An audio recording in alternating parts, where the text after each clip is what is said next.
Kalau 4 hari itu kita sudah bergumul, tapi kita di sana kita bergumul lagi. Coba kita pikir ulang dulu apa yang kita harus kasih nama ini. Setelah itu sudah kita 15 menit kita kasih bergumul, kita bicara kepada Tuhan, bagaimana kita kasih nama tim ini. Setelah itu kita masukkan dari semua ini, ada banyak hal yang kita sudah kasih masukan untuk nama tim ini, tapi kita tapis dari itu semua dan kita rangkum jadi satu.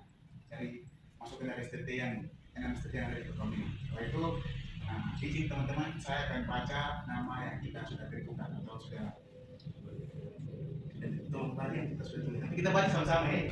1, 2, 3. Tim doa AJR STT Sekolah Iman Tumbuh Bersama Laskar Kristus. Sudah baca kan? Sudah. Belum? Sudah. Ya. Oke. Terima kasih banyak. Itulah nama tim kita. Jadi saya akan jelaskan sedikit. Tim doa AJR ini kita ambil singkatan dari Allah, Yesus Kristus, dan Yesus Kristus Roh Kudus. Jadi 3 nama tapi 1 pribadi. Jadi kita kasih singkatan AJR. Dan itu STT Sekolah Iman Tumbuh Bersama Laskar Kristus. Mungkin sekian dari nama tim ini. Akhir dari ini kita akan bawa. Ada di mata Tuhan.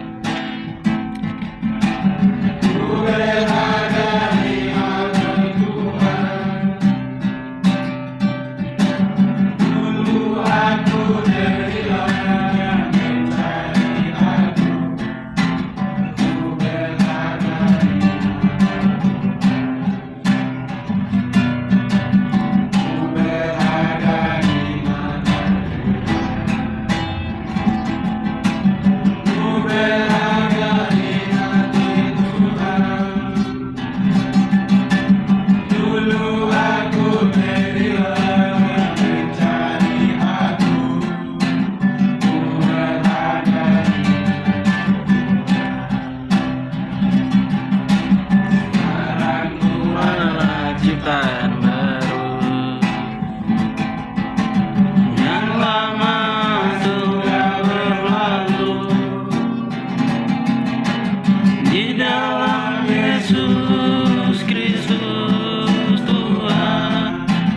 Aku sudah diperdamaikan di dalam Yesus Kristus Tuhan. Aku sudah diperdamaikan.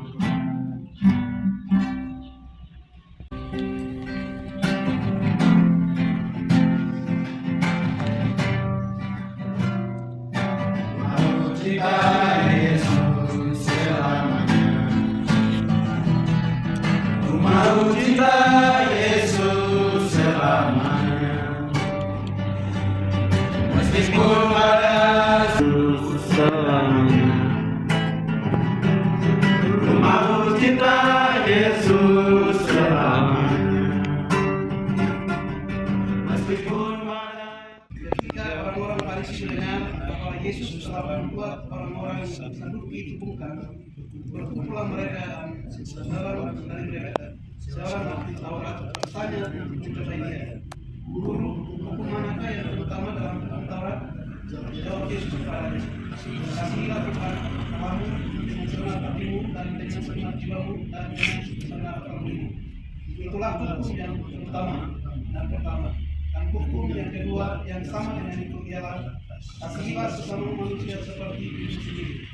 Pada kedua hukum inilah tergantung seluruh hukum Taurat dan kitab Taurat. Itu kita melihat satu bagian yang penting.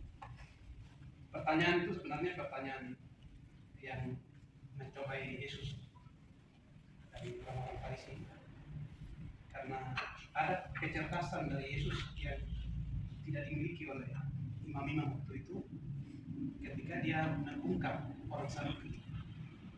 Jadi argumentasi yang Yesus bangun itu kemudian tidak bisa dibantah orang Saduki. Nah, dengan kaitan itu maka orang-orang Farisi ini mereka datang mencoba Tuhan Yesus dengan tanyakan hukum mana yang utama, hukum mana yang penting dari Taurat. Lalu apa yang Yesus jawab itu adalah penekanannya di hukum kasih. Nah, hari ini karena saudara-saudara di sini calon-calon pemimpin yang juga sementara sedang dipersiapkan secara gereja. Sehingga saya ingin diskusi renungan sedikit itu kaitannya dengan bagaimana kita mengasihi Tuhan dengan segenap hati. Bagaimana kita bisa mengasihi Tuhan dengan segenap hati atau kita mengalir dalamku. rasio kita itu. Manusia kan makhluk yang berpikir ya. Nah, dalam konteks di mana kita sekarang ini kan gereja juga punya patokannya sendiri. Saya tidak tahu orang ini saya tidak termasuk di gereja ini. Dalam dari sudut kalau muncul ada orang yang dari secara akademis itu kita itu sebenarnya menjadi semacam ancaman di dalam dan sudut kan ada janji dengan orang yang pintar kayak firman Tuhan ini bagaimana mengasihi Tuhan dengan segenap dengan kepintaran bagaimana kita mengasihi Tuhan, bagaimana kita mengasihi Tuhan. Kalau dari sudut yang lain saya juga pernah saya ada ungkapan-ungkapan orang yang pasti secara agama pasti yang karena terpaksa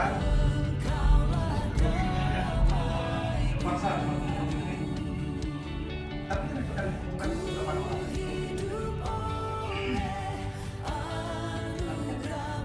zaman dimana kita hidup hari ini juga kan orang muncul dengan luar biasa dan lalu jalan di beberapa tahun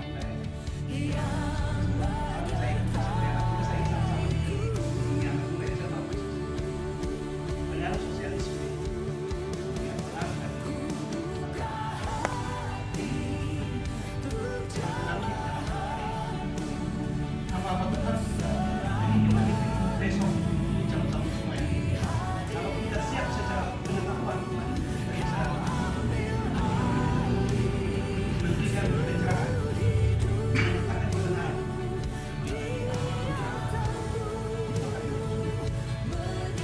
semakin banyak orang yang semakin banyak orang yang tahu semakin rusak kita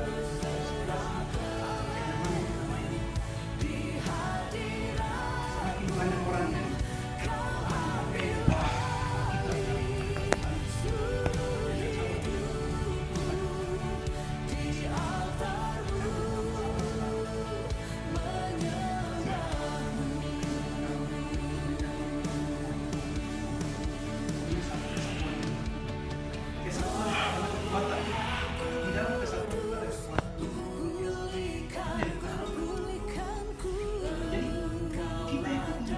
diberikan perintah Yesus untuk mengasihi Tuhan dengan segenap hati. Dan yang di dunia ini adalah banyak, kurang lebih 300 orang penemu apa sebenarnya? Jumlahnya 300. Berapa banyak orang Kristen? Orang juga orang Kristen. Hampir 200.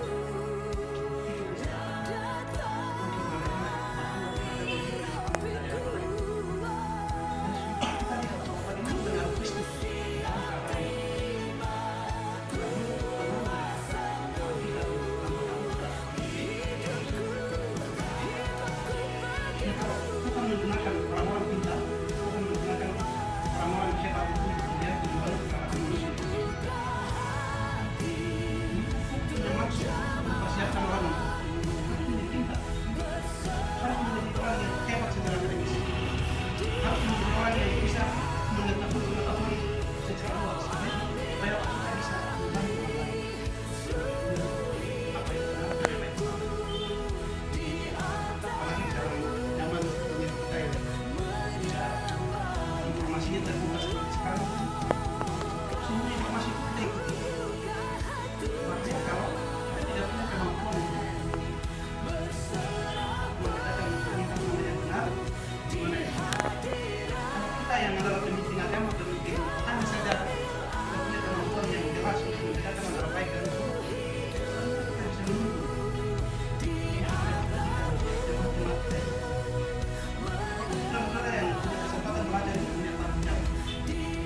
bertanya dan sungguh-sungguh mendalami ilmu pengetahuan sesuai dengan